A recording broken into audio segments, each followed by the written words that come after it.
Question में ऐसा कहा गया है कि एक स्टेशनरी पार्टिकल है जो एक्सप्लोड हुआ है, 2 पार्टिकल में मासेस इनके m1 एंड m2 कंसीडर कर लेना है। तो ये मैंने डायग्राम बनाया जिसमें एक पार्टिकल लिया मैंने जिसका मास m1 नहीं है, m2 भी नहीं है, m1 प्लस m2 है, लेकिन स्टेशनरी है। तो इसका जो मोमेंटम आएगा that will be mass of the you can say particle and then multiplied by the velocity that is 0। So initially कहीं कोई मोमेंटम नहीं है और मोमेंटम हम जानते हैं कंजर्व रहता है। इसका मतलब इसके जो 2 पार्ट होंगे उनमें मोमेंटम बैलेंस होगा, एक में होगा जितना आगे की तरफ, दूसरे में उतना ही होगा लेकिन पीछे की तरफ, तभी तो बैलेंस हो पाएगा।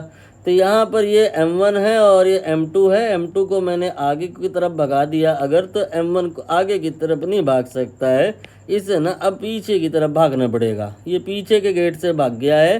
अभी आप इनका काइनेटिक एनर्जी का जो वैल्यू है वो निकालने में इंटरेस्टेड हो तो मोमेंटम के बारे में आपने कहा कि श्योर है जितना होगा m1 का उतना ही होगा m2 का। डायरेक्शन वाइज तो ये स्टेटमेंट गलत है बट मैग्नीट्यूड वाइज तो सही है ना। मैग्नीट्यूड वाइज दोनों में मोमेंटम इक्वल होगा, डायरेक्शन वाइज एक में प्लस होगा तो दूसरे में माइनस होगा, तभी तो दोनों को मिला करके हम 0 बोल पाएंगे। और 0 ही होना चाहिए क्योंकि बिगिनिंग में मोमेंटम कितना था, 0 था।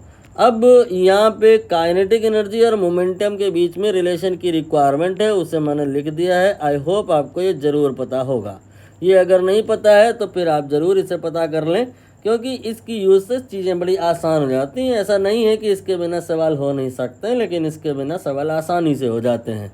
तो यहाँ पर आप इसी फार्मूले को लगाएं फॉर 1 एंड फॉर 2। तो आप 1 और 2 के लिए जब लगाएंगे तो कहेंगे सर जो ये P है ना, ये तो दोनों ही केस में सेम है। और अगर आपको लग रहा है एक में प्लस है एक में माइनस है तो क्या करें, तो P का तो स्क्वायर है ना, तो P पर प्लस माइनस होने से कोई इफेक्ट नहीं पड़ेगा। मतलब आप इस फैक्टर को यहाँ पर डिलीट कर सकते हैं। रीज़न बीइंग दोनों ही पार्टिकल के लिए मोमेंटम इन मैग्नीट्यूड सेम ही है। 2 तो दुनिया के लिए एक ही क्वांटिटी है, दुनिया के लिए 2 का एक ही मतलब है। और यहाँ से हम कह पाएंगे कि k जो है डायरेक्टली प्रोपोर्शनल टू 1/m है। इसका मतलब जो अगर कोई k1/k2 पूछे, सिंबल आर नॉट पेटेंट, आप कहीं e1/e2 या t1/t2 लिखा देखो, उसे k1/k2 ही मानो, तो वो आपका मास के इन्वर्स में होगा, यानी कि m1/m2 नहीं होगा, m2/m1 हो जाएगा। यही इस प्रश्न का आंसर है।